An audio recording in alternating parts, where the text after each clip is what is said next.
Hi, Laurel. Hey, Jessa. You're going to introduce our guest today? Yes, today we are here with John Hyatt of Mexico Business Consultants. How are you doing, John? I'm fine. How are you ladies enjoying quarantine in sunny Southern California? It's beautiful. You can see the sunlight on my face. And You're in North Carolina, right? Yeah, normally I reside in Mexico City, but flew up to North Carolina to see family in late March and ended up pretty much getting stuck here. There are flights back and forth to Mexico City, but I'm not interested in going through airports anytime soon or being in a huge city. So I'm kind of stranded on the North Carolina coast for the time being. It's a good place to be stranded. Well, before we get started, Jessa, tell us how we met John. Yeah, so we met John. We were actually looking for some information on manufacturing opportunities in Mexico. And we were originally, actually our friend Kate, I knew she had some contacts with some manufacturers in Mexico and Tijuana, and I reached out to her. And she introduced me to Co-Production International. And when we started speaking to them kind of about the specifics, what the information we were looking for, that's how we got connected with John, who is vice president with them, with Co-Production. And that was about 6 months ago. And we, despite our best efforts, have stayed in touch. Yeah, and then you ladies, even on a spur of the moment invitation, you booked a ticket to come to our end of the year Christmas party in Ciudad Juarez and meet Germán Dominguez, our other VP of Mexican sourcing operations. I'm VP of business development. So you really stepped up to the plate to want to get to know us and collaborate with us. So it's been a great partnership so far. At that time, it was like any opportunity we can to connect with people that we like, yeah, we'll drop what we're doing and fly from Tijuana to Ciudad Juarez and meet some new people. Yeah. It was awesome. Now it's different. Sorry you had to go to Juarez. Nothing against Juarez, great people. But next time we said we'll do it in San Diego or on the North Carolina coast, right? Yeah, it sounds good to me. I mean, we do love Tijuana over here in San Diego because it's just a hop, skip, and a jump over the border. So you have an office in Baja, right? It's in TJ. Yeah, so Co-Production's offices are in TJ in San Diego, and we also have the sourcing ops office with Germán in Ciudad Juarez, and then I am down on my little Mexico City island down there, which has worked well for me. From a personal standpoint, love living in Mexico City, and with some of the suppliers that we have to visit that are in and around Mexico City, or also if we have to get to Guadalajara or some of the areas of the parts of Bajío, which is like Guanajuato, León, those areas, and kind of the central part of Mexico. It's called the Bajío, literally.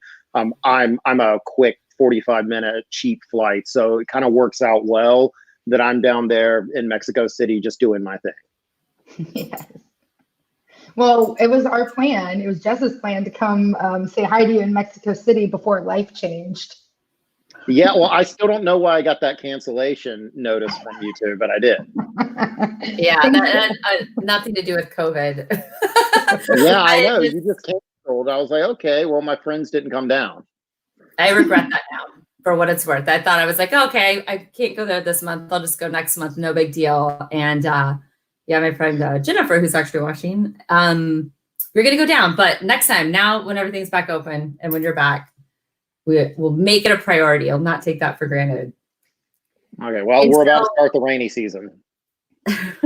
So. Really selling it. So one of the reasons, I mean, obviously, Laurel and I enjoy talking to you quite a bit about a number of things. And one of the reasons that we wanted to host you on ORION is that a lot of clients that we work with have questions about manufacturing. And this was all pre-COVID. And so right. The landscape, I'm sure, has changed a little bit or will be. And could you, I guess, give us an overview of some of the, I guess, key points of the supply chain that you would like to highlight with Latin America and Mexico, and whether or not you want to take that kind of pre-COVID and anything that you're starting to notice changes I know that it's very nuanced and ongoing situation, or evolving, I should say. So it's a multi-layered question. Yeah, I'll go pre-COVID. How about I go back to 1994? Is that okay? January 1st, 1994, the North American Free Trade Agreement, also known as NAFTA, went into full play. Tariffs were dropped all across the borders of all three countries, and the ease of, or the attraction of doing business amongst businesses in the United States, Canada, and Mexico with the other countries rose exponentially. And so a lot of manufacturing, really since 1994, American firms and Canadian firms have been very interested in doing business in Mexico and manufacturing in Mexico. What happened is a lot of manufacturing migrated to Mexico throughout the 90s, depending on the overall in the industry, things like that. What people thought when NAFTA was going to go, and when NAFTA went into play, we heard all of these theories like Ross Perot said there's going to be this giant sucking sound of all these jobs that went across the border. They were going to, it was going to cause this desolation of this destruction of American manufacturing. That didn't really happen, depending on who you talk to. What a lot of experts thought was going to happen was Mexico was going to become more of a supplier of raw materials of tier 1 and tier 2, and then OEM, a lot of OEM manufacturing, which is for final assembly, was going to be done in the US and Canada, since tier 1 and tier 2 were going to be more lower skilled, things like that. Well, that's not really what happened. Really, the tier 1, tier 2, and OEM, it just kind of got scattered across the three countries. And then what happened in 2000, I think it was 2000 or 1999. Sorry, my history is failing me. China joined the World Trade Organization. And when China joined the World Trade Organization, actually what happened is a lot of this manufacturing left Mexico and went to China. And really over the past 20 years, since China has been gradually, the cost of manufacturing has been increasing, and the overall attraction of doing business in China has been decreasing. This is pre-COVID, pre-tariffs, pre-Donald Trump. The interest in doing business in Mexico has always been increasing. How can we get out of Asia? How can we get away from these 6-week lead times, 4 weeks on the water, all of that? How can we, do business in our own backyard and take advantage of free trade and all of that? And so that's really what's happened up until 2017, 2018. And then the tariffs hit. And then once the tariffs hit, the attraction of doing business and manufacturing in Mexico and in the Western Hemisphere has grown even more.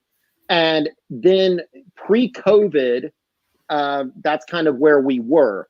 Now with what's happening with the coronavirus is we're seeing from talking with clients and prospects that people are even more determined to get out of Asia and into Mexico, and in some cases, not just Mexico, back into the United States for manufacturing for a couple different reasons. One, because they just want to make their supply chain, well, for three different reasons. One, their supply chain, they just want it more nimble and they don't want to be completely dependent on China.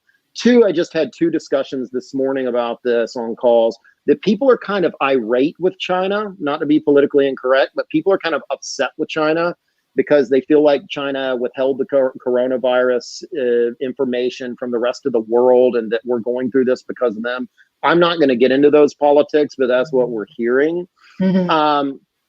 And the third reason is tariffs, or you could make it a fourth reason, the current trade war and now the new USMCA. There's a lot of evidence that the new USMCA is going to be better than NAFTA for all 3 countries, that it's going to facilitate trade much more than NAFTA did. So that's kind of the timeline to between 1994 and now. Now, does that mean that everything can just leave China or Vietnam or Bangladesh or Taiwan and just that Mexico is going to be a fit? No, not necessarily. It depends on a lot of different things. So so I don't just ramble, I'll let you guys take it from there. And as Laurel said, it was China joined the WTO in 2001.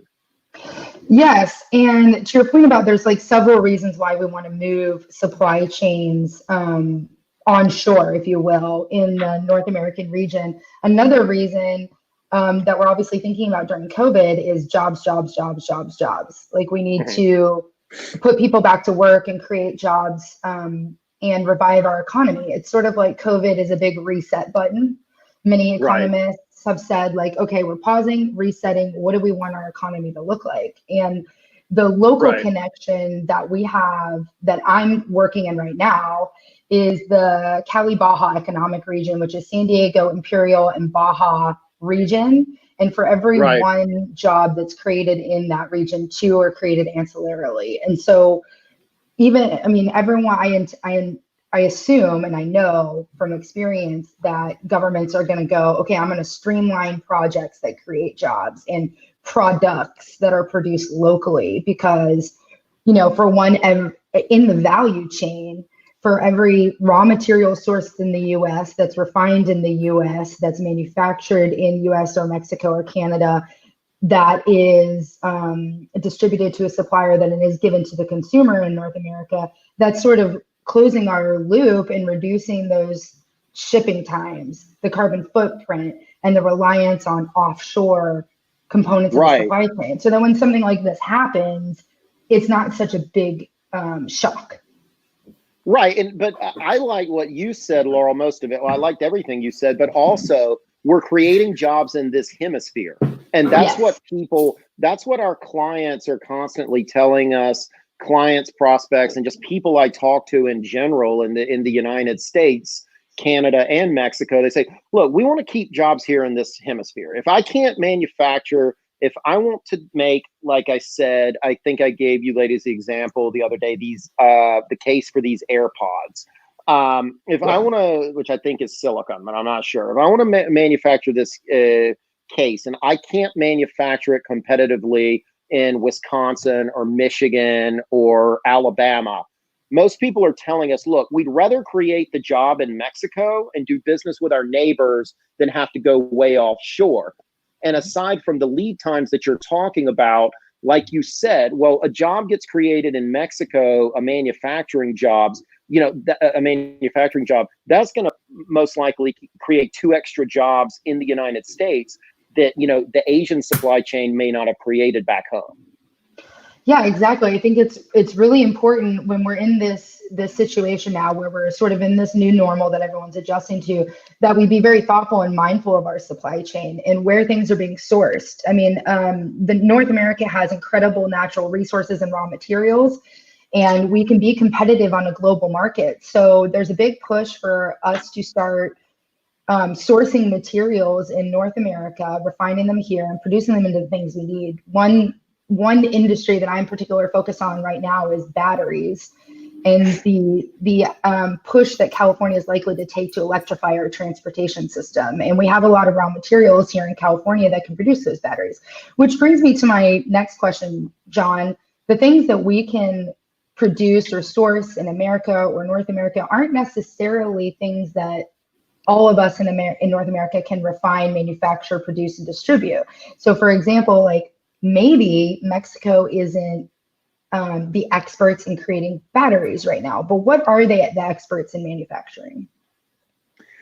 Well, I don't know if I want to use the word experts. I'll say where I think Mexico is stronger. Mexico is stronger in certain metal and stampings. Just got off of a call on metal stampings manufacturing from a company in California. Certainly plastic extrusion, auto parts, the auto supply chain. One of the most amazing things that most people don't realize about NAFTA, and if there are 2 successes of NAFTA, it's probably been the auto industry as well as agriculture. Pretty much those industries in all 3 countries won, although there were sects that, you know, felt like they lost, like certain corn farmers in Mexico, and the dairy farmers in the United States felt like they didn't get access to the Canadian market the way they should have. And that's one of the things that the new USMCA addresses. But back to the auto parts example, you can take just a part of your car, such as the steering wheel or such as one of the seats in your car. And in most cases, that part, not the entire car, but just that part has crossed the US, Canadian, Mexican border, but anywhere between 8 and 15 times before it became a final assembled car seat to be put into your car. Wow. So auto and that's going nowhere with the new trade deal, obviously. So auto parts are huge. Also, a lot of furniture is big. Medical devices, especially in your neck of the woods in Baja California, medical devices are huge. Certain electronics. We even had the talk last night, and there's been a lot written that Apple may start to test certain aspects of its product line in Mexico. And also that's in Sonora, a lot of the electronics. Also in Baja California, also in Ciudad Juarez, where their office is, there are a lot of medical devices being manufactured there. And that leads into another point. If you're interested in manufacturing in Mexico, you can't really look at it and say, well, again, going back to the iPods case, well, I'm going to manufacture the iPods case. I live in San Diego. I'm going to manufacture it in TJ, or I live in El Paso. I'm going to manufacture in Juarez. That region may not be the best fit. Right. Just like in the United States, most of the industrial manufacturing, and a lot of it is still going on, is in pardon the condescending or derogatory term, in the Rust Belt. There's still a lot of industrial manufacturing going on in Wisconsin, Ohio, Michigan, Pennsylvania, upstate New York. So I can't say that, I want to manufacture a certain car part or steel beams or something like that and say I'm going to do it in Texas. It may not be the right fit. A lot of auto parts are being manufactured. There's a lot of auto manufacturing is going on in Puebla. Also, I forgot to mention textiles in general. Mexico is very strong in textiles, especially jeans. It can be very strong. But again, certain regions are going to be have certain strengths, and there are also regions in Mexico, like the far southern regions, that were not really touched by NAFTA and globalization, that haven't really industrialized. Those just aren't going to be manufacturing grounds. So you have to be regionally conscious when you're looking at a country like Mexico. Yeah, and to your point about being regionally conscious, supply chain experts are just conscious people in general, because they fully understand the interconnectedness of the people, the places, and the things that are needed to produce a widget, to produce a thing. They're the experts on, okay, I have these relationships over here. These people are really good at textiles. This is how far it is away from this person. This is how long the lead times are. If I move it over here, I can get a shorter lead time, but maybe not as good of a quality product. So what's the optimal organization of the ecosystem so that I can produce that widget the cheapest way possible, or the fastest way possible, or the highest quality possible, or whatever it may be. And now I'm thinking, okay, things have changed. We live in a new normal.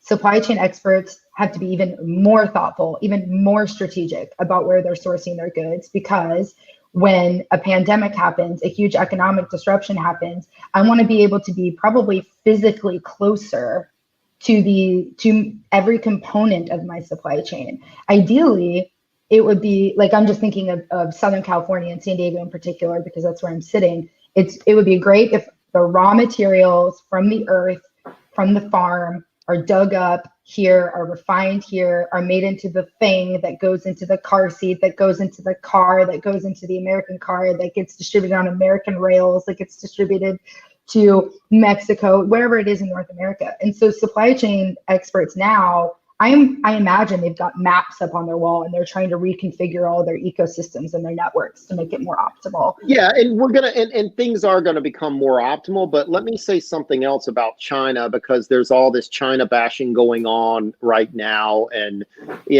like I said, I didn't want to be politically incorrect in the beginning of the podcast, and in regards to people being upset with China. Look, China is going to still be a manufacturing hub. Asia in general, they're not going anywhere. Supply chains are going to change overall, and certain things are going to become stronger in this hemisphere. But a lot of things are still going to stay over there. We're working with a client right now that is going to have to import some components to Mexico from India to be able to get final assembly done. So, I mean, the days of everything being sourced locally or even in the Western Hemisphere are gone. That's a dream world for all of us. I would love that too. But I think you're going to see, like you said, Laurel, more overall consciousness of, okay, where can we get this, you know, maybe not at the, because everything over the past 20 years has been about price. What's the cheap? And now I think what's going to happen when COVID, I don't think, I know, because I've had this conversation with so many colleagues and clients, is that when COVID-19 settles, what's going to go on in the boardrooms and in the C-suite meetings of U.S. companies for the next couple of years, as well as Canadian companies, as well as companies all over the world, is how can we make our supply chain more nimble, where we, not necessarily with China, where we're not depending on certain components or certain overall or one country or one region for, you know, all of the sourcing of one product. Now executives and CEOs and business owners are realizing that it's dangerous to depend on just one country or one region, especially if it's very far away. Yeah. And so is this something that you have been hearing from at this point with manufacturers or the sourcers in Latin America? Are they seeing this as an opportunity to bring more business in? Are they acting on it yet? Well, I think you have to tap into the Mexican mentality right now. What Mexico it's due to have somewhat of an economic slowdown in the coming months and maybe the next year or two because of everything that's going on with COVID, and a lot of the international media is kind of is a little bit bearish on Mexico in regards to what's going to happen. So I would say some Latin American business owners are proactively looking to see, you know, who or to see where they can react to this in a positive way and grow and be proactive and grow their business. I would say most, just based on the Latin American mentality, are kind of in a hold our money, wait and see type of mindset.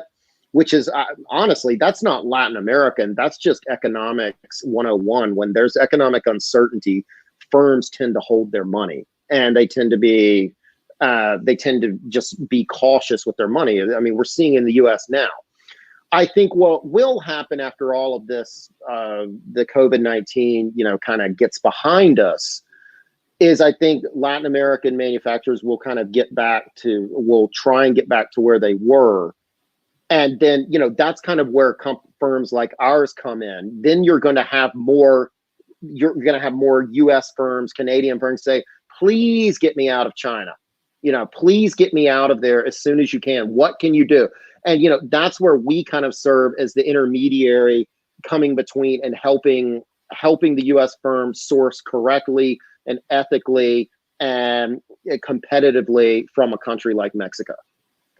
That's great. So you highlighted where you come in. You're like a relationships person. You're the go-to guy who knows how to connect people with the resources they need to make their supply chain happen in Latin America. How did you get to this job? Like, what led you here and why are you doing it? Well, can I mention something else before answering your question? I can't? No, Jessa? I'm just going to ignore you. Okay. And we'll get into this more later. You know, we're not just intermediaries where, you know, someone contacts us from Des Moines and says, you know, I am importing, you know, some piece of electronic equipment from China. Can you help me find a Mexican manufacturer? We're not just matchmakers. We don't just point fingers and then take a commission and then jump out of the way. Mexico does not work like that. And as far as sourcing is not a turnkey solution in Mexico. In pretty much all cases, even if the Mexican supplier is currently exporting even similar products to the United States, the Mexican supplier has to be developed and to become competitive and to become as productive as the US importer wants them to be. Some of it's culture, it's a lot of different factors. And so we're essentially consultants on the ground, and we serve our clients getting Mexican suppliers, first of all, vetting out Mexican suppliers, locating them, making sure which ones do work and which ones are and aren't going to work. And then after that, getting them export ready, taking product specs, samples, drawings, and sitting down with the Mexican factory and holding their hand step by step by step by step to get them ready until the products, until, shipments start leaving. So next, your question, how did I get into this? Well, this is an hour podcast. So. Well, give me the. This is the shortest conversation we'll ever have. No, well, back in, I moved to Mexico City in 2008, simply to learn more Spanish.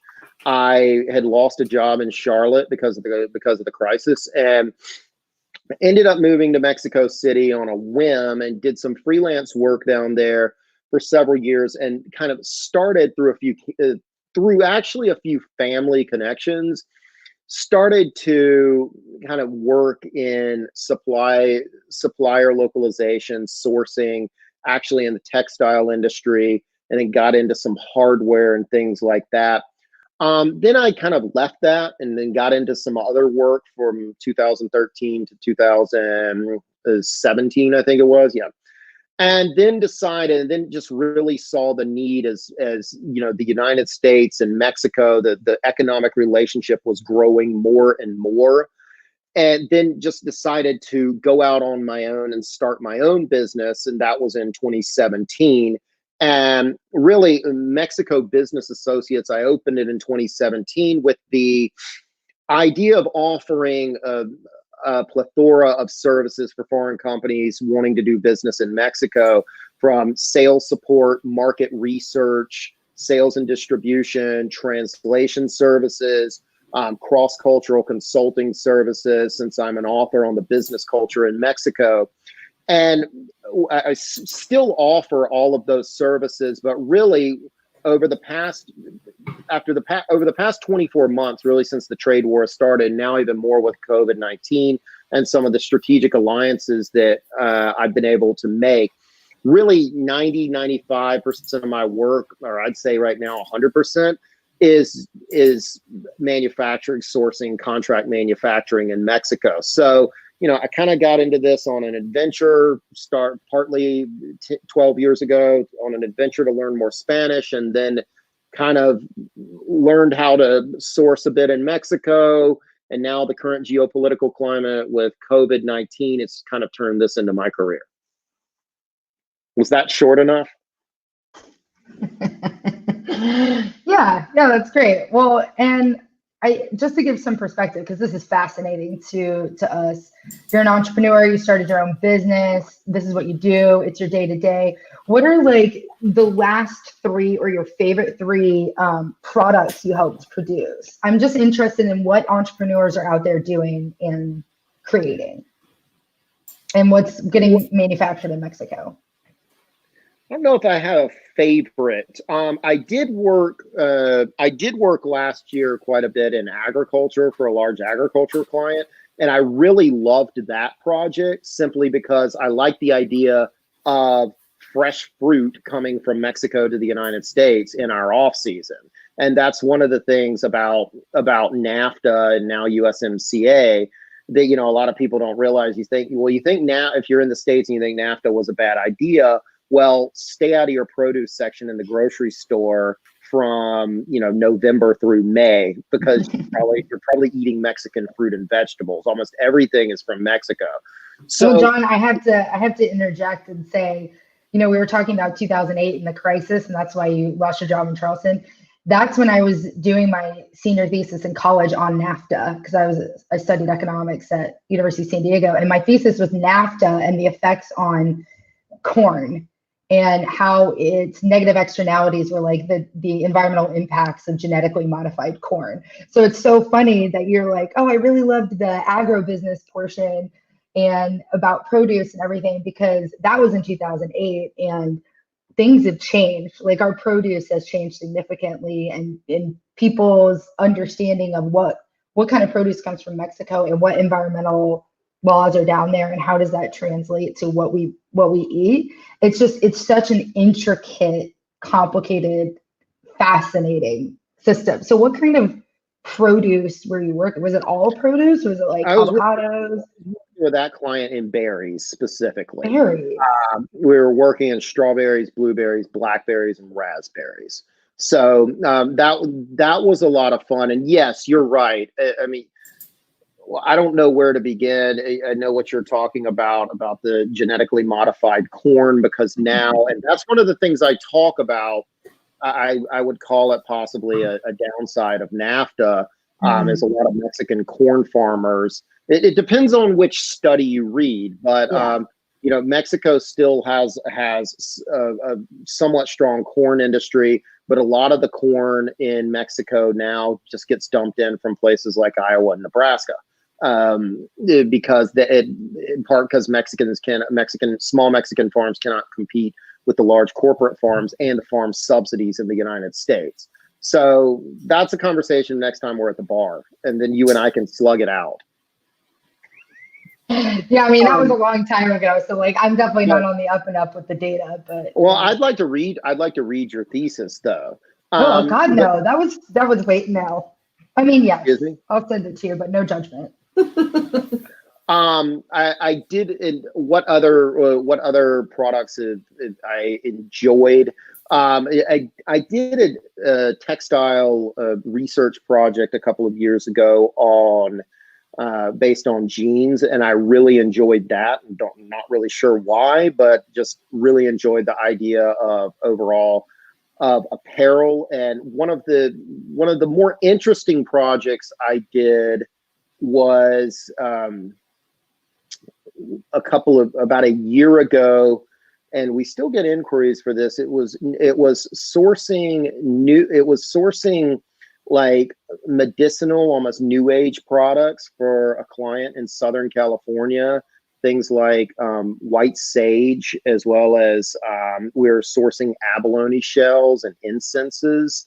It was really interesting. It was a challenge. I wanted to bang my head in the wall for several weeks straight, but we eventually got where we needed to, and he was happy. So those were probably some of the more interesting projects that I was involved in. A lot of the industrial projects, to be honest, Germán up in Juarez kind of takes that bull by the horns, and a lot of that he just does I just do what he says. And then he does what I say, and as far as business development, because I'm more business development, he's more ops. So that's so fun. We pull each other around by the ears. And one term we haven't used yet on this podcast that I think our listeners are interested in is maquiladoras. And walk us through what that term means, what it is, and where you come in, and what that means for Mexico sourcing. I personally don't work that much with the maquiladoras. The maquiladora program was actually started, I think, in the 1950s. So, you know, that's something people should know, is that manufacturing, the economic relationship in regards to manufacturing between the U.S. and Mexico, it didn't begin with NAFTA or anything. I mean, there was still a lot going on. There's still a lot going on beforehand, but I think Germán could answer that question better. But the maquiladora program was essentially, and it still exists in a similar way, where aspects of products or components of products are put together on one side of the border and then shipped to the other for final assembly. And that's essentially still the main way that things work. Or that components, or I think in a lot of cases, certain components are shipped from the United States and then final assembly. And this is often more low-skilled manufacturing, low-tech manufacturing. And then final assembly is done from Mexico, and then they're shipped back across the border. So, but honestly, we don't specifically work that much in maquiladora operations. Right. And so, John, I know you work with a few different companies, are there, given the, I guess, diversity of regions in Mexico as far as sourcing and manufacturing, are there certain industries that you prefer to work with that you're better suited to help, or can just anybody come to you and you'll figure out how to connect them to the right contacts? No, definitely not anyone can come to us and we're going to solve their problems. That's like saying you go to your general physician and he or she can just take care of anything. And like I said, certain projects are just never going to be fits for Mexico. And we turn down a lot of projects for a lot of different reasons. The main reason we turn down projects is that us and the prospect or the client just aren't on the same page. The client is determined that Mexico is going to work like China, that they're not going to have to develop factories and suppliers, and that this is going to be a turnkey solution. And they're saying, no. We'll pay you, and you're just going to put us in touch with a factory, and we're going to take care of everything. Or, and we just try and explain that's not what we do, and that's not the way Mexico works. That's the main reason, is just the lack of understanding of Mexico's business culture and its manufacturing ecosystem. Is the main reason we turn down projects. The second reason why we turn down projects is just because Mexico's not going to be a fit. It's either not going to be competitively made in Mexico, and in many cases we have to tell people, look, we really appreciate you calling us, but you're going to be better off paying these tariffs right now, these 25% than China. Now, I know that COVID-19 is another X factor, but we have to tell them they're going to be better off paying these tariffs because Mexico's just not even going to come close to China. Because, for example, Mexico is not a raw material producer. If it's a pure raw material product, or just like a metal component in certain cases, like the Chinese are just going to be more competitive. They have more capacity. That's another thing. And looking at volumes, depending on your volumes, Mexico can be a good volume producer. But if you just have astronomical volumes, depending on the product, China may be a better fit for you. I mean, we have to be honest. China is what, 1.3 billion people? And Mexico is 130 million. So China's obviously going to be able to produce more in most cases.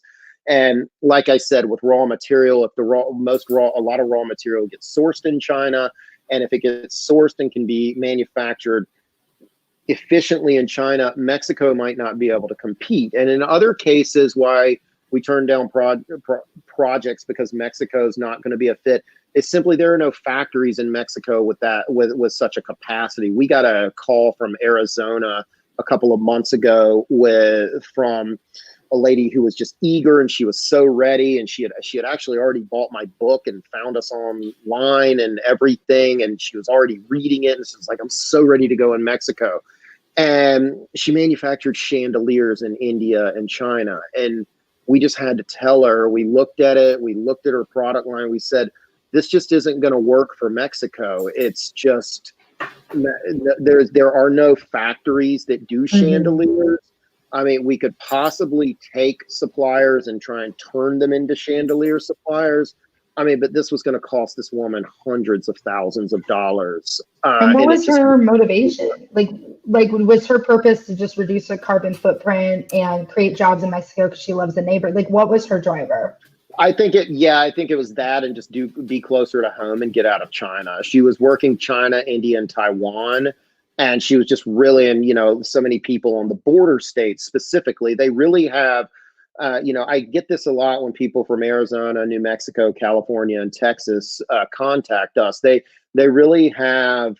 They really have a love for Mexico. It's endearment. They really want to do business with their neighbors. They have no ill will towards Mexico. They know it has problems. And this woman, they were so passionate, but again, we couldn't help her. I wasn't going to charge her 6 months of fees to laugh at her on the way to the bank. That's good. That's good. Yeah, I mean, at first, before I got into supply chain management, understanding all those components, I live in San Diego. We can see Tijuana from where we live, and I work in Imperial Valley, which is like I can see Mexico through the window. And I just have this draw, like I want to create jobs for them. I want us to work together. I want to produce things there. Like we are one like economic kind of heartbeat over here. And I think a big takeaway that I've learned by working with you, John, is that it's not everything can be done wherever you want it to be done. It's very site specific, Right. Like just like anything really. And I just had this dream of like, oh, we could do whatever we want to do over here. And it's well, maybe in the future, but not right now. About something. Yeah, maybe in the future. But like, I think Americans, despite all the bad press and all of some of the hateful things that have been said about Mexico over the last several years, but I think a lot, or even most Americans, they have a romanticism towards Mexico. The beaches, the tequila, the food, the men and senoritas and all of that, the chocolate, Oaxaca, the ruins, all of that stuff. It's just like, think of how many country music songs, specifically in country, but it just across the board. How many songs do we have in American pop culture that are about Mexico? I mean, it's just, excuse me? A lot. Jimmy Buffett has like 20. Johnny Cash. Yeah, I mean, how, so I think there's this romanticism toward Mexico amongst most Americans, and they just feel this endearment toward Mexico. And again, they want to make it work. And in many cases, as a manufacturing ground, Mexico can work. It just has to be done. It has to be the right fit. And to be honest, there's a lot of heavy lifting in Mexico that doesn't need to be done in China. Yeah, I think Laurel and I definitely fall into that category that you're describing. And that's ultimately how we were introduced to you. And you told us exactly what you just said. You tell people when it's not going to work out in the best interest for either of us. And so I think if it's not going to work out, you can still go to Cancun. You can still go to Oaxaca. You can still tour pyramids. I mean, there's still a lot of culture down there. We can still get our dogs from Rosarito. Right. Yeah. So we've actually had some clients. We've had some clients call us. Say, "Can you set this up so we go to Mexico during the Day of the Dead? That's when we want to visit the factories." So there you go. Yes, absolutely. Oh, that's our office mascot, Roxy, in the background. She hears us talking about Mexico. So, because on a cultural standpoint, I'll always remember the story when I was in Guadalajara. About 15 years ago, because I first studied Spanish in Guadalajara in 2005 as an undergrad in an exchange program. And I was helping a Guadalajara businessman there with a freelance translation. And I told him, he had lived in San Francisco for some time. And I told him, I said, it's amazing when I walk through Guadalajara, I see more Starbucks, I see more American chains. All of the kids have their iPods everywhere. These were the days of iPods. You're listening to our music. You're watching NFL, all of this. I said, you're becoming more like us every day. And this businessman smiled at me and he said, yes, and you're becoming more like us. And I never forgot that. I never forgot what that man said to me, because he was exactly right. Mexico, from a cultural point of view, is becoming more like the United States. They're not losing their traditions. Day of the Dead is getting bigger and bigger and becoming more of an international phenomenon as well. They're not losing their traditions per se, but while they're adopting more of our cultural practices. Think about all of the girls in the United States, that, especially in the border states, that want quinceañeras when they turn 15. How big the Day of the Dead is becoming in the United States. Things like that. More Americans are interested in traveling to Mexico and learning. American students are interested in learning Spanish. We're becoming more like them. They're becoming more like us. And that's not going to stop. That's only going to be perpetuated by the current geomedical forces that are geopolitical and medical forces, I'll say.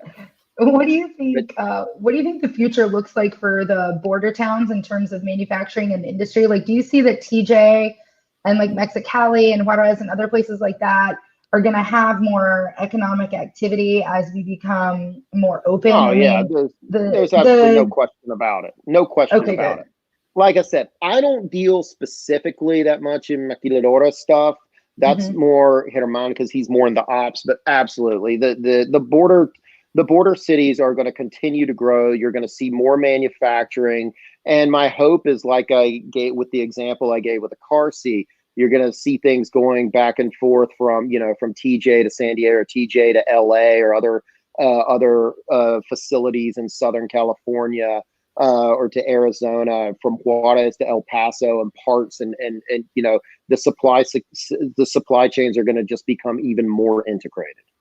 And we see that on the San Diego side. We're just an hour south from North America's busiest port of entry in LA, and we're just 20 minutes north of the world's busiest land border crossing.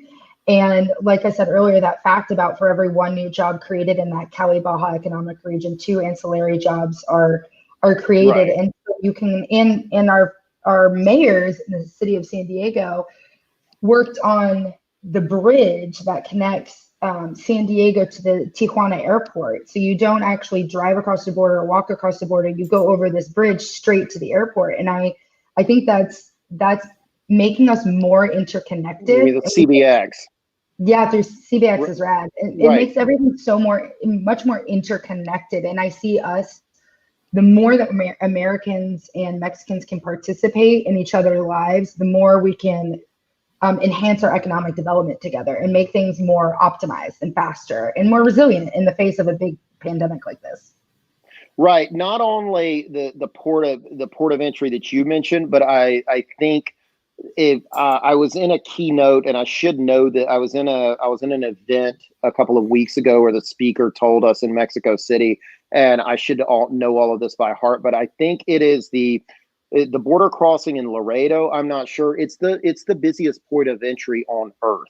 There is no, I think the economic activity between Mexico and the United States is greater than I think the numbers 4 through 6 in between the United States and something like that. The economic activity between our two countries, it is the most important economic border on Earth. This is not an economic relationship that is going to be stymied or slowed down because of a trade dispute or something else. The amount of goods as well as human beings that flow across the U.S.-Mexican border legally every day is absolutely mind-boggling. It's just like this speaker put it. We are not neighbors. We are roommates. And we're not roommates in an apartment. We're roommates stuck in a freshman dorm room with bunks on top of each other. We're that close. Top bunk for the U.S., but I guess. Have you seen? Okay, so kind of bringing this a little back to where we're at today in the life of COVID, and like you mentioned earlier, I think just fears that people have in general about, like, fears and mistrust, I think, that are arising from all of this, especially with China kind of as the forefront of the virus outbreak. And have you already experienced people coming to you, to your business, seeking to, I guess, reshore, is that the right word, reshore to North America for manufacturing? Like, is that already happening, or even the last 3 months when this all started to happen? Because I would assume people are going to be more hesitant to travel, and probably it started happening. It started happening when COVID hit China, and it's continued happening just by Zoom and phone since it's been in the United States. No, but I'm on calls every day with the same plea: get me out of China. Mm. Now, some companies are not willing to write checks to move forward until this all ends, which I completely understand. We have several statements of work out that, the VPs have said, look, we're ready to go. We want to just get this. We want to wait until everybody can get back to the office in Houston or in Kansas City or wherever. So before we get going with this, but yeah, I mean, the inquiries are still coming in. Yeah, I was wondering that, like, how eager people were to make a change now, or if it was like kind of earlier when you were talking about like just a hold and wait and see approach. No, they're ready to make the change. Like I said, some of them may not want to actually flip the switch until the whole business cycle or the economy reopens, which is understandable because companies are wondering how they're going to pay their employees, how are their sales going to go, and things like that. But no, people are actively still wanting to get out of Asia and re-nearshore. Yeah, I was wondering about the increase in activity because of COVID, or seemingly because of COVID. Right. Thought it was more when it was in China, when the Chinese supply chains were disrupted. But now you're seeing it steady. And like I said, our prediction is that once things get under control, that's when we feel like people are going to get very, very serious. Okay, we've got to. And again, it doesn't mean you get out of China completely. A lot of people say, well, I want to, and sometimes people call us and they say, I've got here's our catalog, and they send us a 50-page PDF and say, we want to stop manufacturing all of this stuff in Asia and manufacture it in Mexico. And we say, whoa, I mean, this is, like proposing on the first date. That's not how this works. We need to take, do you not like my analogies, Laurel? I mean, maybe I've been proposed to on the first date. I don't know. Anyway. Happened a couple times. So, there is sometimes this over aggressiveness that we'll get, and people will say, take it all out of China. And we say, no, that's just not the way this is going to work. You would have to hire a sourcing office of 200 people in Mexico and have us manage it to try and do something like that. Let's start with the low hanging fruit. Let's look for, your top 5 product lines that we think we could migrate to Mexico, and then let's go, step by step. Great. Yeah, thanks for that. And a few things, and we're getting towards the end of the hour. I wanted to, this is our first live stream, and so I'm going to change up a few little things. We're still going to put this out on our podcast world for those who weren't able to attend live, but I want to put this out there for anyone currently watching live stream. If in the comments, if you have any specific questions, feel free to post a comment and we will have John answer it. Or if you have anything for Laurel and me too, we're happy to talk all day. Do I have to answer now? Well, we'll see if it comes up. Yeah, we'd love to put you on the spot and see if you really know what you're talking about. My steak just got here, Jessa. Yay! No, Jessa, I was tell them the story, Jessa, about my steak that's coming from California to North Carolina. You said you'd only appear as a guest on our podcast if we shipped you some premium California beef. No. I told. So, John, we were talking about being on lockdown and quarantine, what we're doing, and John is being in North Carolina was telling us about all the meat he has been grilling and North Carolina barbecue. And then the same day, I think there's this seaside market in Cardiff, North County, San Diego, has something called Cardiff Crack. And it is this burgundy pepper marinated tri-tip that is just so unbelievably delicious. It is so good. And so the locals started calling it Cardiff Crack, and now the store calls it that because it is addictive. And so anyway, Estelle Co. graciously shipped out John some Cardiff Crack from California so he can enjoy North Carolina. No, I don't know if it's here. So it should be. And we look forward to that.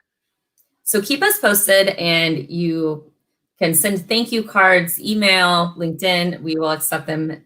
And multiple. No, I told you I'll pick you up at the airport when y'all come to North Carolina, and you can spend a weekend. Yeah, you have to spend a weekend out here on the beach. It's a very quiet island. So we want to go hammercrafting on the international. What is that? The canal, the water. The ICW,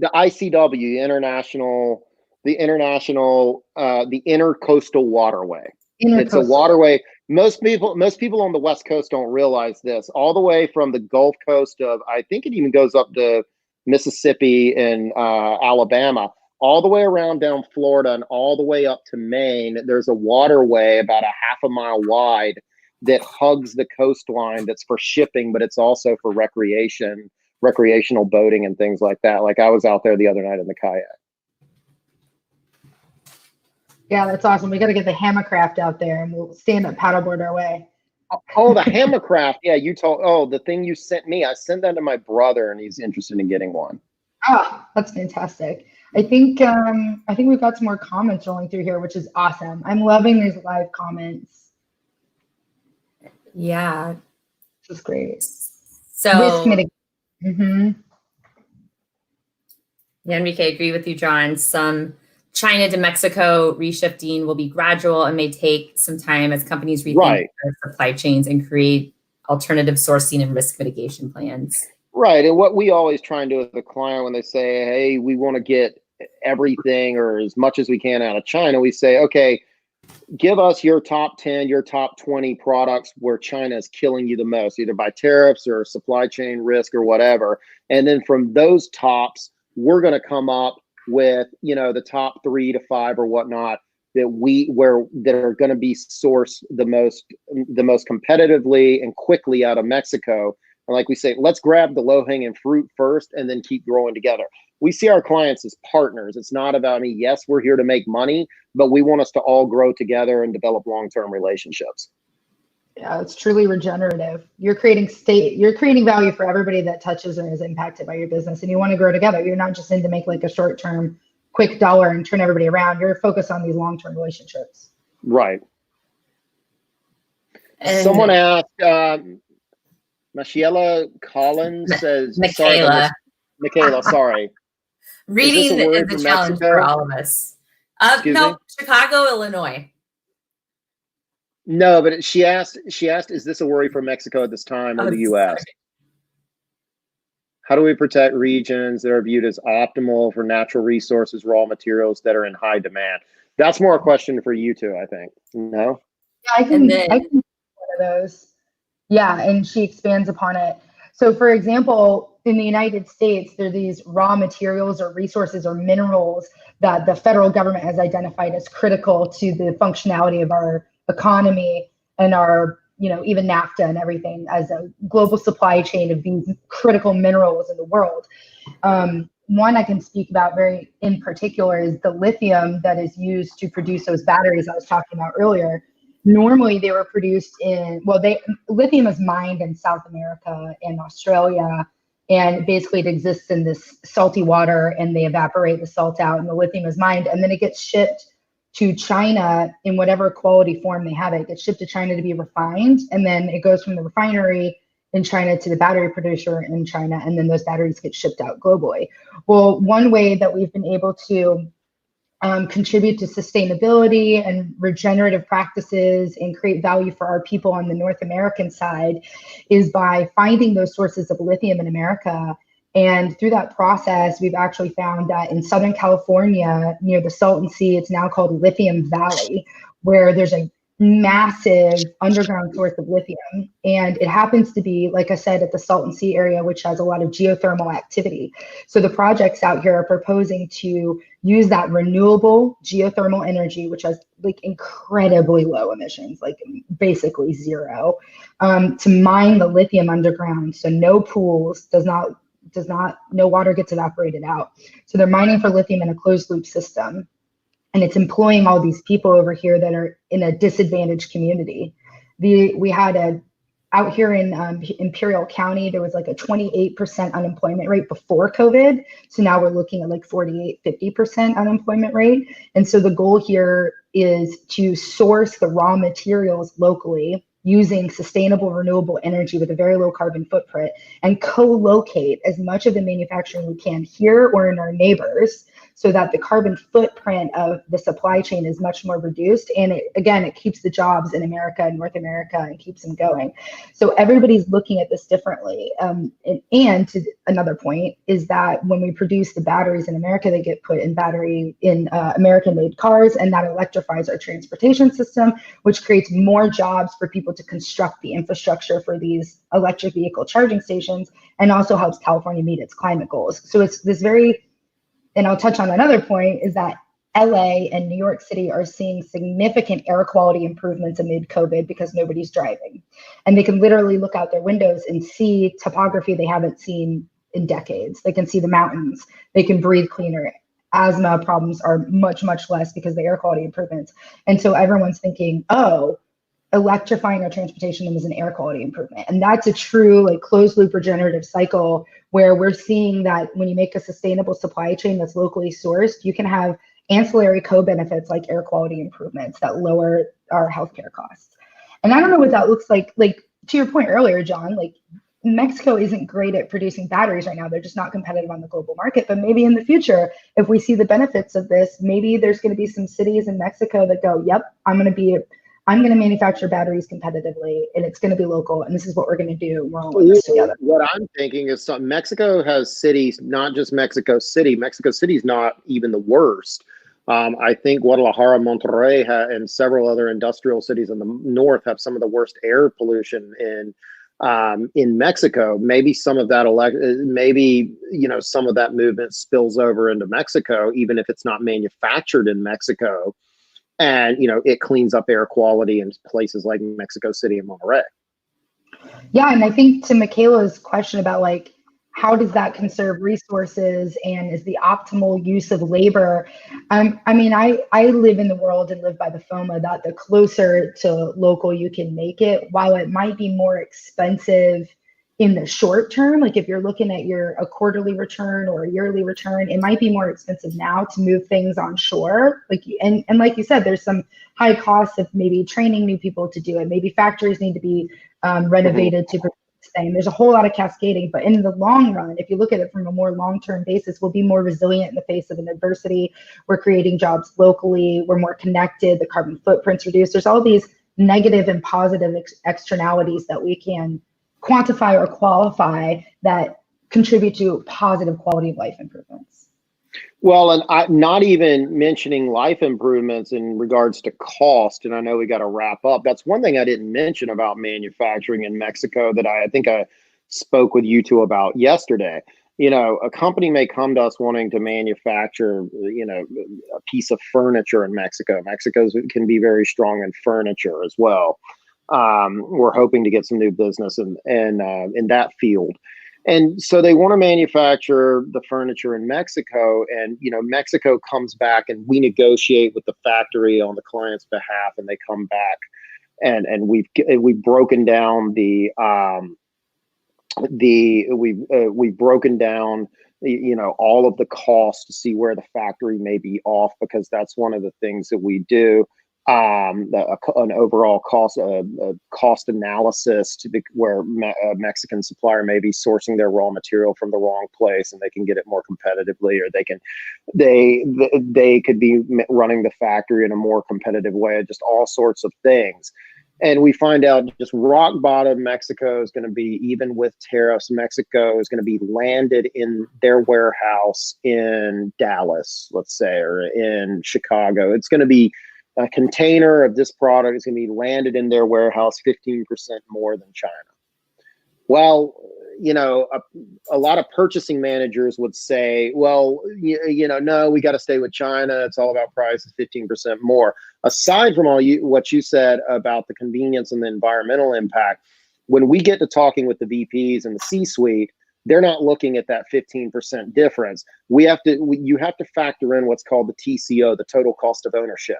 The total cost of ownership is not when you just look at landed cost. You have to look at the cost of managing everything in Asia, of those 15-hour flights. And if you're flying executives back and forth, you're having to fly in business class, which is maybe a $4,000 to $10,000 flight. When in Mexico, you can be back and forth for $300 and have to stay 2 or 3 days. Asia, you're there a week. You have to look at your warehousing costs for, these long lead times. And out of China, you maybe have to order 2 or 3 FCLs at a time. And then that increases your warehousing costs, where you're sitting on material. And, when you're ordering from Mexico, you may be able to take a half a container at a time. That's all this huge ball of wax. And what you're talking about too, this decision you have to make, Laura. I know you're more the environmentalist than I am, and I'm more thinking as the capitalist. But you have to factor all of this in. It has to be a holistic approach. You can't just look at, the price is cheaper in Asia, we'll just stay over there. Yeah, and I think you touched on like the very key point that brings us all together is like, we think that capitalism is a good thing, and stakeholder capitalism or regenerative capitalism is the future, because it, just like you said, looks at everything holistically. So environment's a portion, profits a portion, people are a portion, but holistically together, what's that story? And that's when the C-suite decision makers go, this is what I want. I Right. am well informed. I make this decision for cultural reasons, for the future of my business, for ethical, whatever it may be. Once they have that whole picture, then they make the decision. Right. That's why sometimes, I hate to say this, when purchasing or product managers call us, it's very trying to get on an initial consult with them, because they're just like, what's the price? And it's not their fault, because that's what they're trained to do. That's their job. But you can't look at Mexico from just a price standpoint. Right. And on that note, I think that's great information to have. And we kind of we try to keep this to an hour, because we consistently get feedback that an hour is about the attention span people have. And did I talk too much? No, it's great. You're supposed to talk for an hour. We appreciate it. But as on Orion, we always close out with a 3-point landing. But really quick before we do that, I just want to, you mentioned your book earlier that you published about doing business in Mexico. And I just want to bring that up because we have the screen share option. We have these very high profile production features now. And so Mexican business culture essays on tradition, ethics, entrepreneurship, and commerce and the state. And that's available on Amazon. I highly recommend getting it on Kindle. It's a steal at $9.99, and you don't have to worry about the logistics and shipping constraints. And it's less carbon footprint on Kindle, right? There you go. We'll make an environmentalist out of you in no time. Unless you want it signed. If you want a signed copy, then you got to connect with John on LinkedIn and make him do it. That's right. And have it's linkedin.com, and it's under John T. Hyatt. So with that, John, can you give us 3 key takeaways for our listeners to kind of summarize and button up the last hour? I think the first main one is, like I said, so many people are trying to get out of Asia, namely China right now. The first just general theme is just Mexico from a manufacturing standpoint, and as far as the whole ecosystem and everything, it's not going to work exactly like China. If you're expecting it to work like China, then stay in China, save yourself and the Mexicans a bunch of headache. To be honest, it's just a completely different marriage. It's like you're trying to divorce your wife because of this, or you just got divorced, and you're dating, you're wanting to get into a new relationship, and you're expecting the new relationship to be the exact same as it was when you met your former first wife, when you were in the honeymoon. stage of things. That's the analogy I can give you. It's just not going to work like China at all. The second thing is Mexico is going to take a significant amount of time in regards to manufacturing.